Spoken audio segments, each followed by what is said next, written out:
அது என்ன வழிகாட்டணும், நான் படிக்க தான் நிறைய முக்கியம். மேக்ஸிமம் ஐஏஎஸ்ங்கிறது வந்து நிறைய கேள்வி தான், ஜென்ரல் நாலேஜ் கொஸ்டின் தான் நிறையா மேக்ஸிமம் கேட்பாங்க. படிப்பு சம்பந்தமாக இருக்காதுன்னு தான் சொல்லியிருக்கேன். நீங்கள் ஒரு வழிகாட்டே சொல்லுங்க.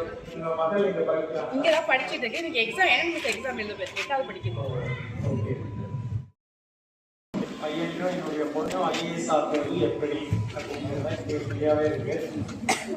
நம்பர் 1, அதே கேள்வி அந்த மாணவனுக்கும் மாணவிக்கும் இருந்தால் அதுக்கு அடுத்தபடியா நம்ம அதுக்கான பதிலை நாம் சொல்லணும்.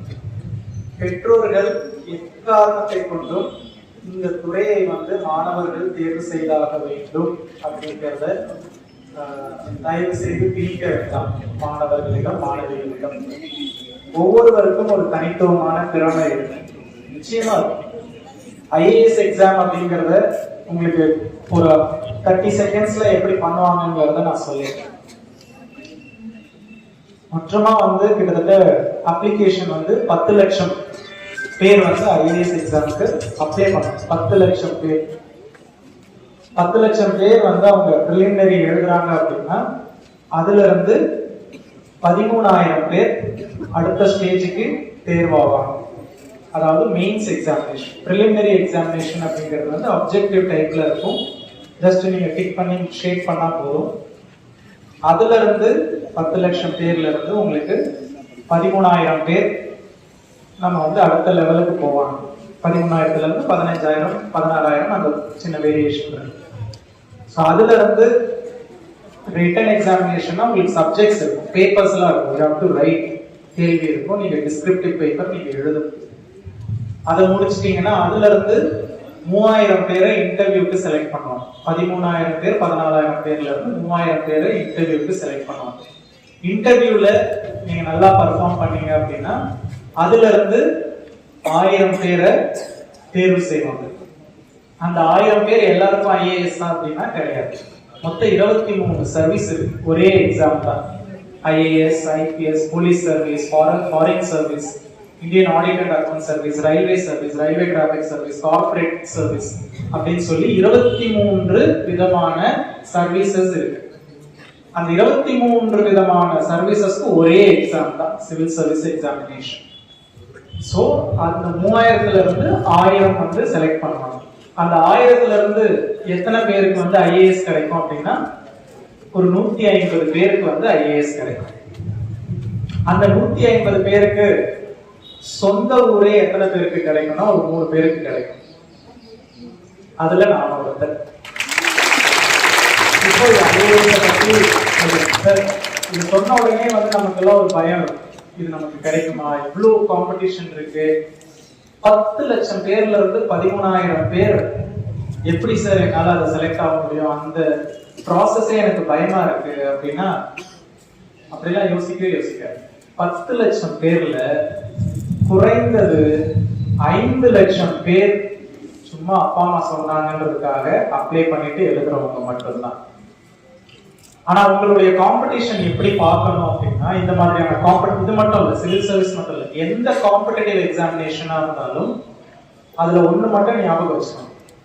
அந்த காம்படிட்டிவ் எக்ஸாமினேஷன் மூலமா அவர்கள் வந்து உங்களுக்கு தெரியப்படுத்துறது என்னன்னா அதுதான் சொல்லுவாங்க, இத வந்து யாரை தேர்ந்தெடுக்க வேண்டும் என்பதற்காக நடத்தக்கூடிய தேர்வு கிடையாது. ஒரு எக்ஸாம் வைக்கிறீங்க அப்படின்னா யார் நல்லா பெர்ஃபார்ம் பண்றாங்க அவங்களை தேர்வு பண்ணணும் அப்படிங்கறது எக்ஸாமா இருக்கும். ஆனா சிவில் சர்வீஸ் எல்லாம் பொறுத்த வரைக்கும் யாரை தேர்வு செய்வது அப்படிங்கிறதுக்கான எக்ஸாமினேஷன் கிடையாது.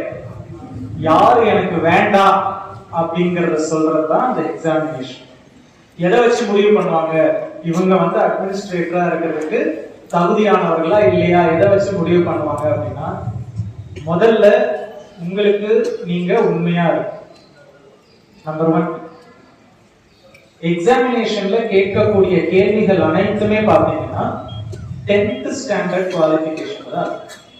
10ஆம் வகுப்பை 11ஆம் வகுப்பை 12ஆம் வகுப்பை வந்து நல்லா பேசிக் கான்செப்ட்ஸை நீங்க நல்லா புரிஞ்சு படிச்சீங்கன்னா பாதி கிணத்தை நீங்க தாண்டிடுவீங்க. மீதி எப்படி தாண்டது அப்படின்னா சுத்தி என்ன நடக்குதுங்கிறத நீங்க தெரிஞ்சுக்கணும். தினந்தோறும் ஒரு நியூஸ் பேப்பர் ஆச்சு நீங்க படிக்கணும். ஏதாச்சும் ஒரு தமிழ் பேப்பரா இருக்கலாம், இங்கிலீஷ் பேப்பரா இருக்கலாம். என்ன சார் அதை படிக்கிறது அப்படின்னா பொலிட்டிக்கல் நியூஸ் எல்லாம் விட்டுருங்க, கான்ட்ரவர்ஷியல் நியூஸ் எல்லாம் விட்டுருங்க, சென்சேஷனல் நியூஸ் எல்லாம் விட்டுருங்க. இந்த பார்ட்டி அந்த பார்ட்டி அடிச்சாங்க, அந்த பார்ட்டி இந்த பார்ட்டி, இன்னும் இந்த சினிமாக்காரர் அந்த சினிமாக்காரர் பார்த்தாரு, அந்த சினிமாக்காரர் இந்த சினிமா, அதெல்லாம் விட்டுருங்க.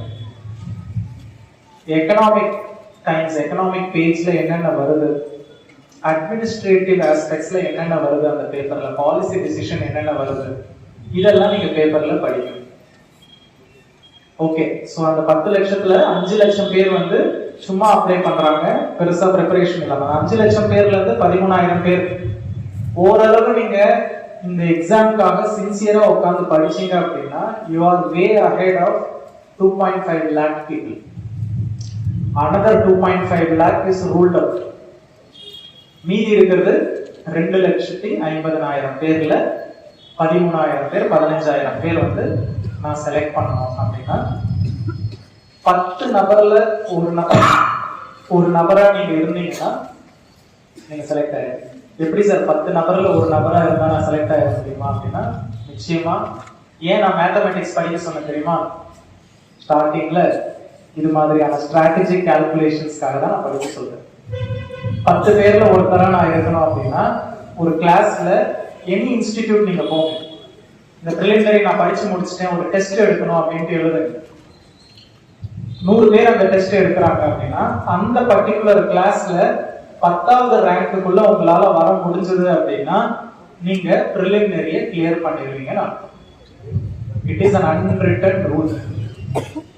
10 லட்சம் பேர் அப்ளை பண்ணி எழுதுற எக்ஸாம் 13,000 பேர் தேர்வு எழுதுறாங்க அப்படின்னா நீங்க உங்களுடைய கிளாஸ் ரூம்ல 10ல ஒருத்தரா நீங்க இருந்தீங்கனாலே நீங்க கிளியர் பண்ணிடுவீங்க. அதுக்கப்புறம் மெயின்ஸ். ஏன் நான் மொழி புலமை அப்படின்னு நான் சொன்னேன் அப்படின்னா ரிட்டன் எழுதணும். அது நீங்க தமிழ்ல எழுதலாம், இங்கிலீஷ்லயும் எழுதலாம். மொழி புலமை இருந்தது அப்படின்னா உங்களுடைய நீங்க என்ன நினைக்கிறீங்களோ அதை வந்து தெளிவா உங்களால பேப்பர்ல கொண்டு வர முடியுது அப்படின்னா உடனே கொண்டு வந்துட முடியுமா சார்? இன்னைக்கு நான் உட்காந்து எழுதுறேன் உடனே கொண்டு வந்துட யாராலுமே கொண்டு வர முடியாது. எல்லாத்துக்குமே பயிற்சி பண்ணிட்டே இருக்கு. ஸோ நீங்க அதை பிராக்டிஸ் பண்ணதான் ரிட்டன் வந்து உங்களுக்கு நல்லா வரும். அதுல இருந்து 13,000 பேர்ல இருந்து 3,000 பேர் ஈஸி தானே. 4ல ஒருத்தர் 3ல ஒருத்தர் அவ்வளவுதானே கேட்கிறாங்க. எங்க உங்களுடைய ரியல் சேலஞ்ச் ஆரம்பிக்கும்னா இன்டர்வியூல தான் ஆரம்பிக்கும்.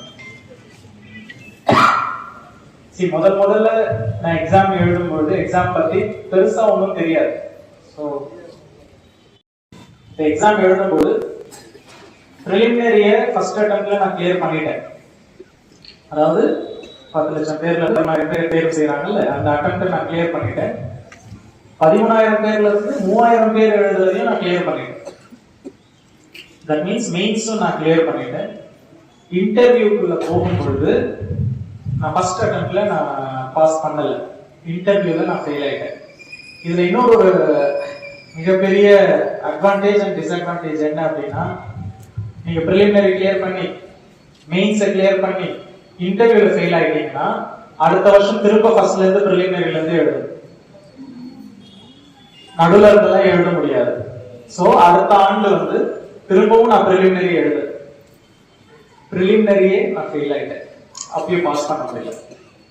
சோ 3வது அட்டெம்ப்ட்ல தான் நான் 3த்தையும் கிளியர் பண்ணேன். இப்ப அதுல வந்து கேள்வி கேட்கறது இன்டர்வியூல தான் வந்து உங்களுடைய real personality will be tested. ஏன் நான் இப்ப சொல்றேன் அப்படின்னா மொழி புலமை ஏன் வேணும் அப்படின்னா எந்த ஒரு வேலைக்கு போகணும்னாலும் நீங்க அதுல ஒரு இன்டர்வியூன்னு ஒண்ணு இருக்கும். அந்த இன்டர்வியூவை நீங்க அட்டென்ட் பண்ணியே ஆகணும். அதுக்கு நீங்க என்ன யோசிக்கிறீங்க அப்படிங்கறத தெளிவா அவர்களுக்கு புரியுற மாதிரி உங்களால கம்யூனிகேட் பண்ண முடியும். இன்டர்வியூனா என்ன? அவங்க நமக்கு கொடுக்கப்பட்டிருக்கக்கூடிய ஒரு 20 நிமிடங்கள்ல I should market myself. நான் என்ன மார்க்கெட் பண்ணணும். நான் என்ன மார்க்கெட் பண்ணணும்னா என்ன அர்த்தம் அப்படின்னா அங்க வந்திருக்கக்கூடிய 100 நபர்களை விட நான் வந்து சிறந்த நபர் அப்படிங்கறத அவங்களுக்கு நான் சொல்லணும். அப்பதானே நான் செலக்ட் ஆவேன். இல்லைன்னா என்னையே செலக்ட் பண்ணுவேன். அப்ப எப்படி அவங்களுக்கு சொல்றது அப்படின்னா அங்கதான் உங்களுடைய கான்ஃபிடன்ஸ் கம்ஸ் இன்டு ப்ளே.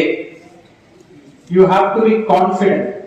100 நபர் ஒரு இன்டர்வியூக்கு போறாங்க அப்படின்னு ப்ராசஸ் ஆஃப் எலிமினேஷன். இவர்கள் எனக்கு வேண்டாம் அப்படிங்கறத இந்த தேர்வுன்னு ஏன் சொல்றோம் அப்படின்னா it's a process of elimination. நீங்க மைண்ட்ல எதெல்லாம் உங்களுடைய ஸ்ட்ரென்த்ஸோ மற்றவர்களுக்கு அது இல்லை அப்படின்னா அவங்களை நீங்க காம்படிஷன்லயே சேர்க்கக்கூடாது. 100 நபர்ல குறைந்தபட்சம் ஒரு 60 நபர் உள்ளார நுழையும் பொழுது ரொம்ப ஸ்ட்ரெஸ்டா, ரொம்ப பயத்தோட, பதட்டத்தோட, இந்த எக்ஸாம் எப்படியாச்சும் கிளியர் பண்ணிடணும்ன்ற அந்த பதட்டத்தோட உள்ள போவாங்க. அப்ப என்ன நடக்கும்?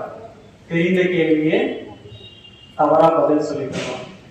அப்ப 70% இருக்கக்கூடிய அந்த காம்படிஷனை நீங்க அவாய்ட் பண்ணணும் அப்படின்னா என்ன அர்த்தம் அப்படின்னா, நம்பர் 1 செலக்ட் ஆகணும் ஆகல, that is different. You have to be confident while entering into the interview hall.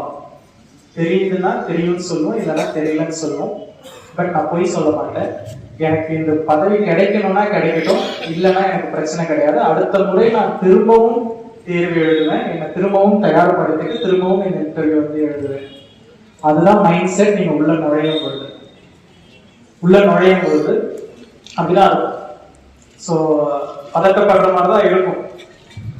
ஒரு 6 பேர் 7 பேர் உட்கார்ந்து இருப்பாங்க சுத்தி.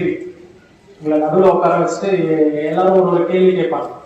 எல்லாரும் கேள்விக்கும் பொறுமையா சிரிச்சுட்டே இப்ப எப்படி உட்காந்துருக்கீங்களோ அதே மாதிரி இன்டர்வியூ ஹால்ல பொறுமையா அவங்களுக்கு நம்ம பதில் சொல்லணும்.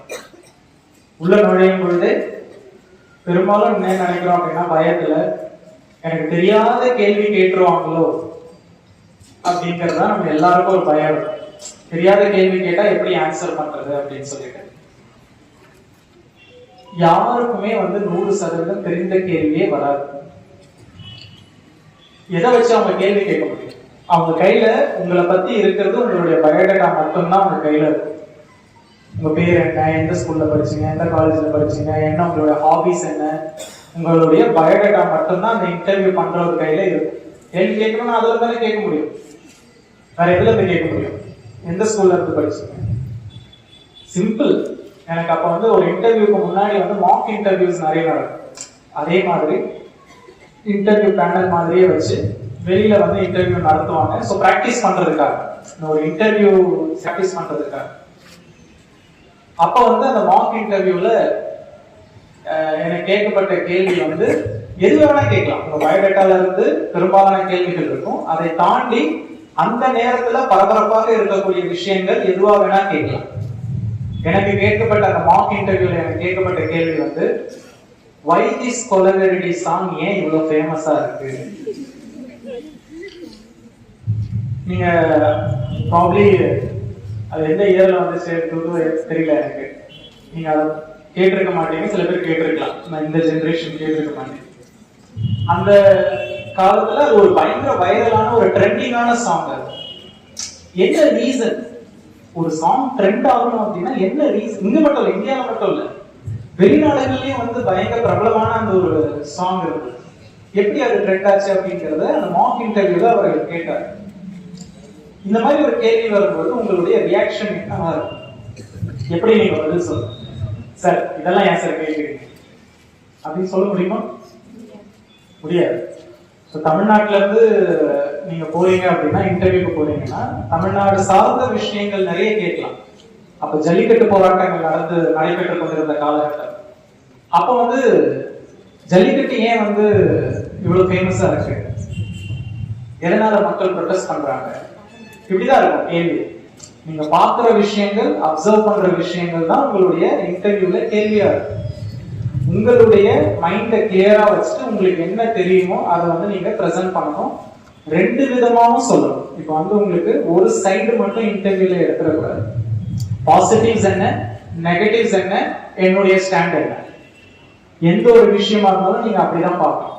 இந்த விஷயம் ஏன் நடக்குது? ஃபார் எக்ஸாம்பிள், அந்த சாங் ஏன் ஃபேமஸ் ஆச்சு? ஈஸி லாங்குவேஜ், பாதி இங்கிலீஷ்ல இருந்தது, வெளிநாட்டவர்களுக்கு ஈஸியா புரிஞ்சுக்கிற மாதிரி இருந்தது.